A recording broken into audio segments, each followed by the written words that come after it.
Hey people, today we will be doing one of the important topic of CPC and also one of the most favorite questions of examiner, and it comes in every kind of judiciary, whether it is higher judiciary or lower judiciary, and also in several states it has been seen that they ask this question from summons because this forms the core of CPC. So and is also spread throughout, whether it be in the substantive part covering section 27 to 32, and in the procedural part, there are several orders such as Order 5, Order 16, Order 16A, and how the methodology, how they are served, what are the different modes. And the most favorite question is substituted service and how substituted service is performed and to whom substituted service is performed and what are the conditions, what are circumstances. These are one of the main areas that are to be covered in the question of summons. तो इसको कैसे deal करेंगे वो आज हम देखेंगे. सो सी questions ऐसे आते हैं, डिफरेंट मोड्स पूछा गया है सर्विस ऑफ समन्स का जी. ये हमारा हिमाचल प्रदेश का क्वेश्चन है एंड हिमाचल ने अगेन ऑर्डर 5 का पूछा है. Issue and service of summon को आपको कॉम्प्रिहेंसिवली डिटेल में बताना है. Then there is a question on substituted service and then what are the remedies that are available to the plaintiff अगर डिफेंडेंट रिफ्यूज कर देता है to sign the acknowledgement regarding the service of summons और can not be found और has no agent empowered to accept service on his behalf. Then short note on interrogatives का question हम already deal कर चुके हैं in one of the another video. And then in what circumstances and in what manner substituted service can be performed. Again, substituted service. So you can see other questions as well where they will ask you about substituted service and how substituted service can be done. So let us see कैसे करना है आपको answer. So सबसे पहले तो I have seen in one of the question they asked the definition of summons. So this is something very basic but still we tend to forget it क्योंकि हम इतने major areas cover कर देते हैं कि we ignore the smaller part and the core areas where we need to work upon. So obviously definition तो simple ही है. एक document है जो कि court issue करता है upon the defendant to appear and answer the claim. You can also say it can be issued to the witness in order 16, right? And also to the witnesses in prison in order 16A. So in other words, summons an intimation by a court to the defendant. Defendant क्यों कर रहा है कि तुम्हारे against एक suit institute हो गई है. प्लेंटिफ उसको इन्फॉर्म कर रहा है that I have instituted a suit against you and you are entitled to appear and उस पर डेट और टाइम ऑफ अपेयरेंस बता देता है तो सो दैट ही नोज कि ये मेरा समन है and I have to go there and be present for the a further process. And then there was a question कि उसके ingredients कैसे होते हैं. तो इसके ingredients कैसे होते हैं. सबसे पहले तो इन इट कंटेन्स पर्टिकुलर जैसे कि name of issuing court, issue कौन सा कोर्ट इशू कर रहा है, ठीक है, और कौन सी लॉ की प्रोविजन के अंडर वो कर रहा है, ठीक है. ब्रीफ क्लेम बता देते हैं जो भी प्लेंटिफ उससे क्लेम कर रहा है. Then there is description and the residence जो कि डिफेंडेंट का हो क्योंकि जो प्रॉपर ऑफिसर होगा of the court, the serving officer होगा, उसको पता तो रहना चाहिए कि डिफेंडेंट रह कहाँ रहा है, तो उसी से देख के वो वहाँ पहुँचता है. And then there is a clear direction of appearance कि तुम पर्सनली आओगे क्योंकि there are instances where court require you in person, but sometimes you can also appear through your pleader. Order 3 हमें easily provide करता है. तो ये आपको specifically state करना पड़ेगा समन में कि आपको personally आना है या फिर आपका pleader भी entertain हो सकता है. And then the date and time of appearance, signature and seal of the court, जो भी कोर्ट है उसकी ऑब्वियसली सिग्नेचर एंड सील होगी. And then finally copy of the plaint is attach to the summon जो कि हमारा order 5 और rule 2 में दिया हुआ है. So there are several questions जहाँ पे वो उन्होंने आपको ऑब्जेक्ट पूछा हुआ है. तो ऑब्जेक्ट बहुत ही ईजी सा है क्योंकि ऑब्वियसली किसी भी पार्टी के खिलाफ हम बिना उसकी सुनवाई किए उसके अगेंस्ट हम नहीं पास कर सकते. This is the basic principle of audi alteram partem. So this is someone is always based on this principle कि कोई भी दूसरी party can not be condemned without giving him an opportunity of being heard. So this is a part of natural justice and this forms the basis behind any summon और warrant. So there are types of summons. So types of summons कैसे होते हैं. Summons to defendant, summons to witnesses, and जो हमारे defendant है वो हमारा order 5 में दिया हुआ है and it is to be read with these sections 27, 28 and 29. And then summon to witness is given in another order that deals in order 16 and that is to be read with section 30, 31 and 32. And 32 में हमें पूरा ऐसे बताया गया है कि 32 जो summons to witnesses होंगे ना उस पर पूरा लॉ अप्लाई करेगा, जो कि हमारा सेक्शन 27, 28 एंड 29 में दिया गया है। दैट इज टू से कि जो ऑर्डर 5 के प्रिंसिपल्स हैं, क्योंकि order 5 is a genus and जो ऑर्डर 16 है वो उसका ही एक स्पीशी है, तो जो ऑर्डर 5 के बेसिक प्रिंसिपल्स हैं वही अप्लाई करेंगे ऑर्डर 16 पे भी, ठीक है। And then there is summons to witnesses in prison, prison पे जो होगा उसका लॉ जो है ऑर्डर 16A में दिया हुआ है। And also it is given in CRPC as well, जो कि हमारा क्रिमिनल काउंटर पार्ट रहता है, जो कि हमारा 266 से लेके 271 सेक्शन में दिया गया है of the CRPC and now the respective sections under BNSS। तो उसको हम डील कर सकते हैं।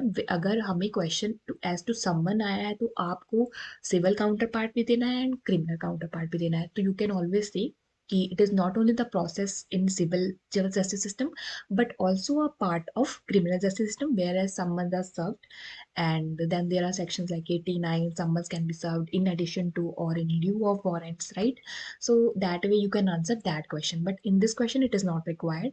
ये हम ओवरव्यू कर रहे हैं ऑफ द इंटायर summons, ठीक है। तो then when the summons are served to the defendant, he has to file WS within 30 days from the date of service of such summons। तो 30 days के अंदर अंदर उसको करना होता है, ये हमारा प्री का क्वेश्चन रहता है, and which can be maximum to the 90 days, 90 days maximum होते हैं एंड उससे ज़्यादा वो एक्सटेंड नहीं कर सकता है। But there are certain instances, there are certain judgments where the court has said that in very extreme and rare circumstances, in interest of justice, their inherent jurisdiction, the inherent power of the court can be exercised, and then the court can extend this maximum of 90 days, but that is to say in very very rare circumstances। all right, so appearance of defendant और party। so सबसे पहले जो appearance है, क्योंकि ये भी एक question आया हुआ था कि parties जो है वो कैसे अपेयर करेंगी, and there was one proposition जिसमें पूछा गया था कि डिफेंडेंट जो है उसका 500 किलोमीटर का डिस्टेंस है, क्या वो आ सकता है या नहीं आ सकता, या फिर विटनेस है उसका 500 किलोमीटर का है, क्या वो आ सकता है, उससे ज़्यादा है, क्या वो आ सकता है या नहीं आ सकता। सो ऐसी प्रोपोजिशंस आती हैं, तो आपको वो डिस्टेंस याद करना है both for the purposes of prelims and mains. Alright, तो ये जो है हमारा जो डिफेंडेंट है, ऑब्वियसली वो पर्सन में अपेयर कर सकता है या फिर लीडर लीडर के थ्रू अपेयर कर सकता है। It is given under order 5 rule 3। सो जो हमारी लिमिट्स है ना, सर्टन लिमिट्स, उसी की लिमिट्स के अंदर अंदर ही वो बुलाया जा सकता है। If this does not fall within certain limits जो गिवन है under CPC, then what can be the criteria. तो क्या कोर्ट क्या करेगा, कोर्ट उस जुरिस्डिक्शन के कोर्ट को पास कर देगा अपना समन, उसको भेज देगा कि आप इसको सर्व करवाओ, ठीक है। So that is the thing. However for the defendant, defendant के लिए लिमिट्स कितनी है, वो 50 माइल्स के अंदर अंदर होना चाहिए, ठीक है, जो कि कोर्ट की ओरिजिनल जुरिस्डिक्शन से लेकर है, ठीक है। चाहे कोर्ट की जुरिस्डिक्शन 10 माइल्स की भी है, बट अगर हम कोर्ट की ओरिजिनल जुरिस्डिक्शन से काउंट करके 50 माइल्स लेते हैं, उस लिमिट तक कोर्ट अपना जो समन है वो इशू करवा सकता है, ठीक है। अगर अगर 50 माइल से भी आगे करवाना है तो वहाँ पे क्या होना चाहिए, इस्टेब्लिश्ड पब्लिक कन्वेंस होना चाहिए जो कि 5-6 का डिस्टेंस कवर कर रहा हो, and up to the maximum of 200 miles जो कि कोर्ट हाउस की लिए है। तो रिमेंबर कि यहाँ पे माइल्स है, ठीक है। But when we come to witness, so witness के लिए हमारे पास किलोमीटर है। सो वही है, यहाँ पे जो 50 माइल्स था वो हमारा क्या हो गया, 100 किलोमीटर हो गया, एंड 5-6 ऑफ द जो पब्लिक ट्रांसपोर्ट है उस पर क्या हो गया हमारा 500 किलोमीटर हो गया, kilometre. So this was in miles, 50 miles and 200 miles, but here it is 100 kilometer and 500 kilometer, that you have to remember both for the purposes of means and prelims। तो also for the witness, witness के लिए हमारे पास एक additional transport भी है, that is by air। by air भी हम witness को बुला सकते हैं, but that is done in very rare circumstances, अगर उसकी बहुत ज़्यादा ज़रूरत है एंड वो बहुत डिले हो जाएगा अगर उसको बुलाया जाएगा, इसको इसलिए उसकी जल्दी से जल्दी प्रेजेंस चाहिए। एंड ऑल्सो द फीस जो भी होगी इसकी ट्रांसपोर्ट की, एयर ट्रांसपोर्ट की, that is to be borne by the plaintiff, and that is the reason कि अगर उसको बहुत ज़्यादा ज़रूरत है तो ऑब्वियसली ही can prefer this mode of transport, else जो हमारे ये है यही यूज़ किए जाते हैं in general conditions. So then there is a mode of service. इसके लिए आपको ये चार्ट आप अच्छे से याद कर लो, it would be easy for you to remember. ये आपको बनाना नहीं है but it is just for the sake of our understanding. Also if you can make it clear to the examiner, आप बना भी सकते हो, but then it's solely your responsibility कि आपको एग्जामिनर को कैसे समझाना है, वो समझ पाएगा कि नहीं समझ पाएगा, वो आपकी रिस्पॉन्सिबिलिटी है।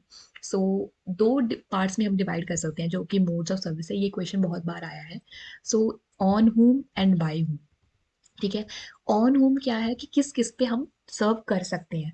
सो सबसे पहले तो हमारा जो डिफेंडेंट है, डिफेंडेंट हिमसेल्फ पे सर्व कर सकते हैं, जो कि हमारा ऑर्डर 5 रूल 10 में दिया गया है। And then it is also given under section 27, ठीक है। सेक्शन 27 में भी सर्विस टू डिफेंडेंट है। And then there is on several defendant, अगर एक से ज़्यादा डिफेंडेंट है तो ऐसा नहीं है कि एक डिफेंडेंट को सर्व कर दिया तो सबको डिफेंड सर्विस माना जाएगा, बल्कि हमें हर एक इंडिविजुअल डिफेंडेंट को सर्व करना पड़ेगा। That is given under order 5 rule 11। And then there can be service on agent, that is given under order 5 rule 12 and 13। And also to the agent if present, order 5 rule 14 में भी हम अगर immovable property पे अगर उस agent present है तो हम उसको सर्व कर सकते हैं। And then if the defendant is not present but उसका एडल्ट कोई मेंबर है इज प्रेजेंट, तो हम उसको सर्व कर सकते हैं ऑर्डर 5 रूल 15 में। ये एक हमारा डिफरेंस है फ्रॉम द क्रिमिनल पार्ट, क्योंकि यहाँ पे क्या है कि हम एडल्ट मेंबर पे कर सकते हैं of the defenders family, but जो हमारा क्रिमिनल पार्ट है वहाँ पे सिर्फ मेल मेंबर है। यहाँ पे किसी पे भी कर सकते हैं, ठीक है। And then to witnesses, witnesses कर सकते हैं, that is given under order 16 rule 1, जो कि हमारा 31 में दिया गया है। सेक्शन जो हमारा सब्सटेंटिव पार्ट है वो 31 है। And then there can be service to the defendant to the witnesses in prison, जो विटनेसेस प्रिजन में है ऑब्वियसली हमारा ऑर्डर 16A में है, जिसका क्रिमिनल काउंटर पार्ट हमारा 266 टू 271 सेक्शन CRPC पे है, ठीक है। And then service by home, again a chart, it is easier to understand for me. I hope it will be easier to understand for you as well. I am trying my best to make you understand. So services by whom, जो समन है उसका कौन करेगा। सबसे पहले तो जो court होगा है ना, वो करेगा। कोर्ट कैसे करेगा? कोर्ट पहले तो अपने प्रॉपर ऑफिसर के थ्रू करवा सकता है, ठीक है। और ये प्रॉपर ऑफिसर या तो उस कोर्ट का होगा, ठीक है। And it can also fall under another jurisdiction, है ना। अगर वो किसी और कोर्ट की जुरिस्डिक्शन में फॉल कर रहा है तो ऑब्वियसली हम उस कोर्ट को सम्मन सर्व कर देंगे। तो वो कोर्ट का जो प्रॉपर ऑफिसर होगा, तो उस कोर्ट का प्रॉपर ऑफिसर वहाँ के जो डिफेंडेंट है, जहाँ पे डिफेंडेंट रिसाइड कर रहा है, वहाँ पे उसको सर्व कर देगा, ठीक है। So that is another method of serving, and also it is given under हमारा order 5 rule 21, and that is to be read with section 28, क्योंकि section 28 deals with summons service in another jurisdiction, ठीक है। And then there is a summon by plaintiff, कि plaintiff कई बार बोलता है कि मैं जो है डिफेंडेंट को जानता हूँ या फिर मैं विटनेस को जानता हूँ, and I know his residence and everything, so I can myself serve it, ठीक है। तो वो हम दस्ती समन्स बोलते हैं या फिर हम दस्ती समन्स बोलते हैं। And there can be question on दस्ती समन्स एज वेल। तो ये जो हमारा ऑर्डर 5 रूल 9A में डिफेंडेंट के लिए दिया गया है, ऑर्डर 16 रूल 7A में विटनेस के लिए दिया गया है, ठीक है। तो then you have to stay कि जो हमारा दस्ती समन है दैट इज नॉट द, क्योंकि कई बार ऐसे होता है ना, प्लेंटिव अपने फायदे के लिए कई बार सर्व ही नहीं करता है, तो इसको हम सोल सर्विस नहीं मांग सकते हैं।